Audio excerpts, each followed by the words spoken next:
Hi, I'm Duncan Bravo, and I have a huge panel of guests with me today for my very first show ever. And we're coming to you from Hollywood.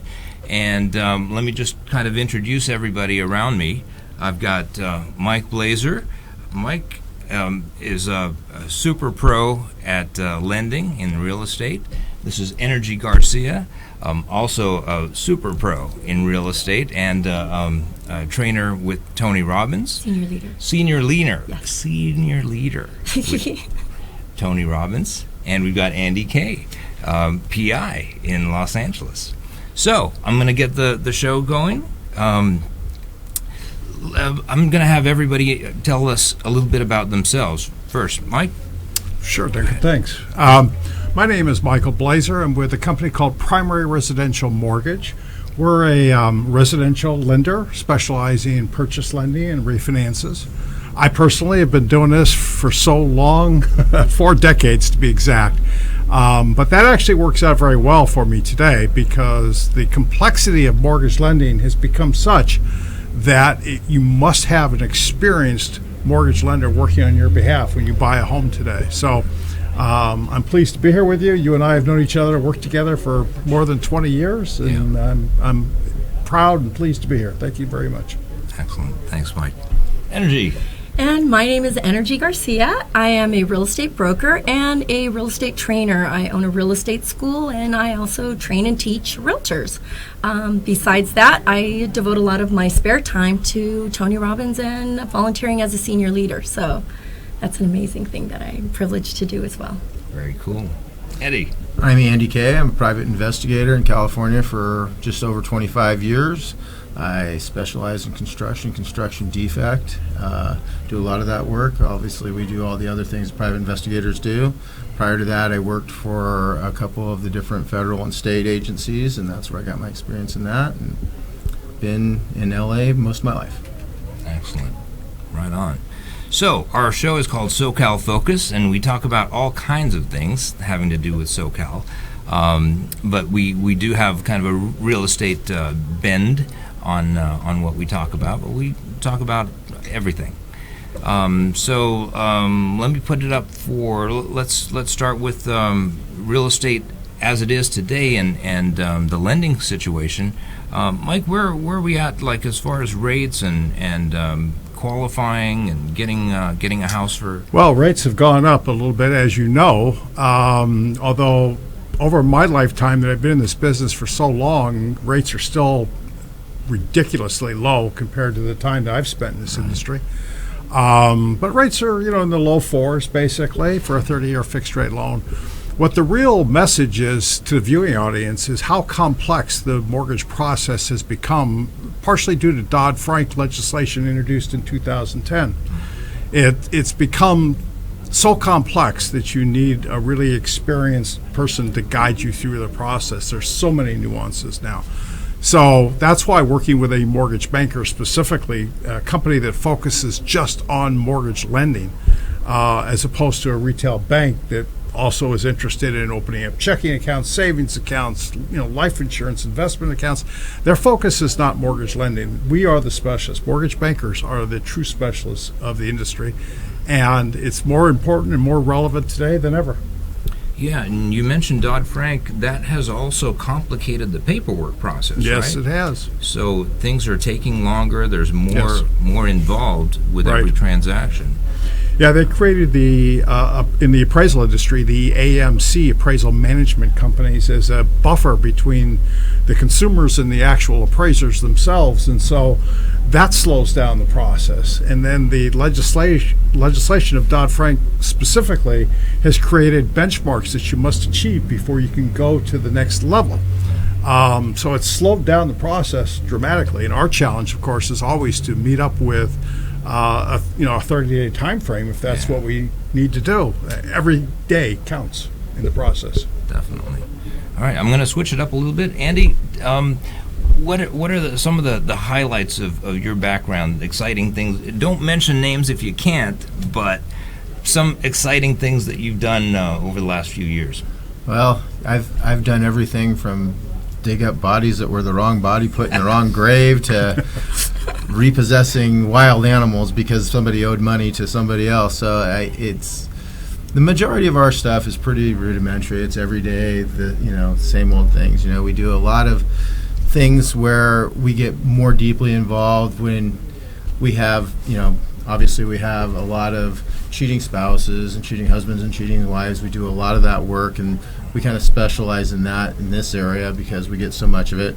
We work very closely with a lot of people in the entertainment industry, so there's always something there, preventing things from happening in their lives, keeping other people at bay, preventing lawsuits from coming in certain situations, so we always are trying to stay ahead of those kind of things. Every day's different. I've got a great crew that specializes in each different facet of our business, and so we keep up on everything, and I try to cherry pick the things I have. And of course, after 25 years, I've got a lot of clients that specifically request me to handle their stuff due to the privacy concerns, and that's obviously a problem with private investigators in this area, especially in the high-profile stuff. They're trying to get hooked up with somebody so they can sell information out, or everybody's got TMZ on speed dial, it seems like. So. Very cool. Have you had, let's say, one case that has just been like longer and more complicated than anything else? We have some that drag out. Actually, we do some criminal defense stuff, and we ended up with a guy recently who was accused of making threats to a mosque, and he's kind of a right-wing kind of personality, and so he has said some things that are inflammatory but never threatened anybody. And come to find out down the line that we've been putting together a lot of this information that kind of basically proves that he's not the guy that made the calls. And so that, going back and forth with all the different law enforcement that gets involved in that level of an investigation, and digging through all the information and unwinding things, because once the public image has started establishing itself, it kind of runs on its own, and we have to pick up the pieces and go backwards and separate all of the speculation from the reality, and that becomes very time consuming. And so by the time we actually solve a case like that, sometimes it's all the interest is gone in it, and so everybody just wants it to go away. Yeah. Wow. Very interesting. Energy.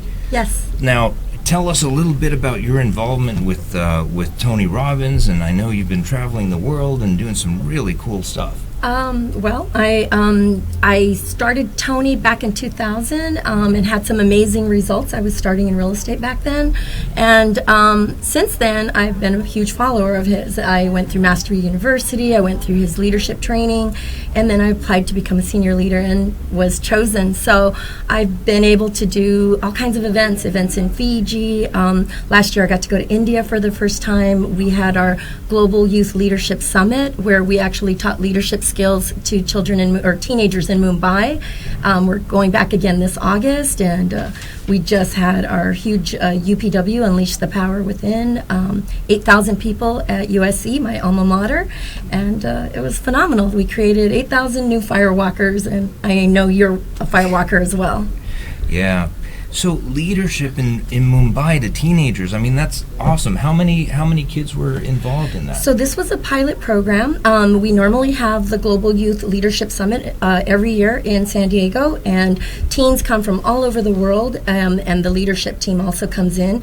But this was a pilot program. So the leadership team went to Mumbai, and we taught 300 teenagers. So we're going to be teaching another group this August, and it's going to be bigger. I don't know the exact size, but we're looking forward to it. It's exciting. And age group-wise, what's the youngest and what's the oldest? So for India, it went younger than it does in San Diego. I believe San Diego is age 14 through 17, and I believe for India, we took them as young as 12.